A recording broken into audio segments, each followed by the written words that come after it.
Para po sa topic natin na invisibility, meaning po yung Diyos po natin ay invisible, hindi natin nakikita. Yung pinakatanong po natin sa devotion natin na ito, ano yung importansya na manampalataya tayo sa Diyos na laging kasama natin, naririyan, bagamat hindi natin siya nakikita. So ako po personally, yung sagot ko rito, yung mga mata po kasi natin mapandaya. Minsan lagi tayong umaasa sa mga nakikita natin. Mga taong nagtatrabaho para sa ating pamilya. Minsan yung finances natin, inaasa lang natin talaga sa kanila. Yung ikabubuhay natin or pagkain, groceries, tuition, minsan nakabase lang tayo sa nakikita natin. Pero alam niyo po, meron mang nagtatrabaho sa pamilya, meron man tayong magandang negosyo o hindi. Huwag po tayong padadaya sa ating mga mata. Sapagkat ang tunay na nagkakaloob ng lahat ng ating pangangailangan at ang tunay na sumusuporta sa atin ay yung Diyos na hindi nakikita, the invisible God. He is here with us, present with us, even though we don't see Him.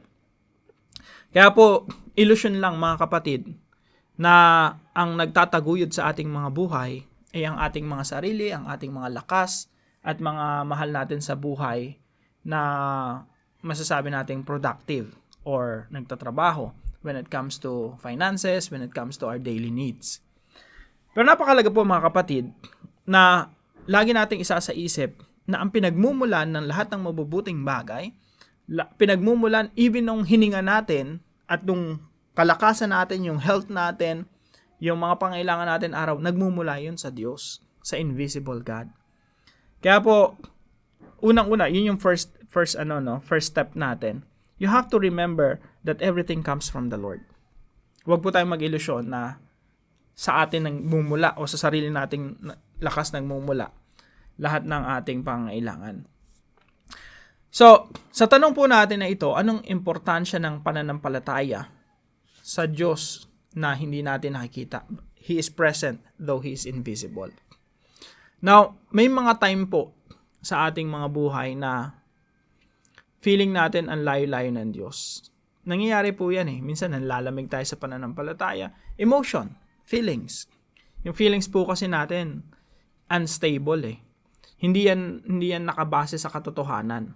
Minsan alam mo sa sarili mo na yung Diyos kasama mo, pero yung feelings, sinasabi ng feelings, emotion natin na ang layo mo, Panginoon. Pero yung feelings natin, ano po yan, mapandaya sa maraming pagkakataon. So, yung pananampalataya po natin, ibinabase natin sa katotohanan na naririyan ang Diyos sa araw-araw. Sa even lalo na sa oras na ating pangailangan, ilagay natin yung pananampalataya natin sa Diyos na hindi nakikita. Hindi ko po alam yung sitwasyon natin ngayon, hindi ko po alam mga pinagdadaanan natin. Pero I hope yung devotion natin na ito ay naghahatid po sa atin ng encouragement na even right now, you can approach God. You can talk to God. You can pray. At papakinggan ka ng Diyos because God is here. God is here next to you. God is with you. God is in you. Mas malapit pa nga yung Diyos kaysa sa ating hininga. Mas close pa yung Diyos sa atin. At ang maganda po nun, mas alam pa ng Diyos yung ating pangangailangan kaysa sa pagkakaalam natin ng ating pangangailangan. Mas alam pa nga ng Diyos yung sitwasyon natin kaysa sa pagkakaalam natin, pagkakaunawa natin ng sarili nating sitwasyon. Kaya po napakahalaga ng pananampalataya na, Lord, you are there. You are here with me. So sa kahit ano pong sitwasyon ng ating buhay, kasama natin ang ating Diyos. Huwag po nating kaligtaan na meron po tayong ever-present helper. Yung Diyos na laging nariyan, handang sumaklolo sa ating mga pangailangan. God sees you right now, and God listens to you right now.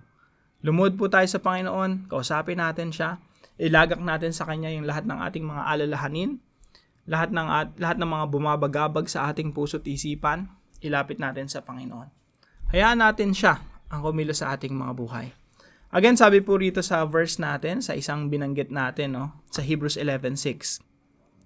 Sapagkat ang lumalapit sa Diyos ay dapat sumampalatayang may Diyos At dapat siyang sumampalatayang siya ang nagbibigay gantimpala sa mga masikap na humahanap sa Kanya.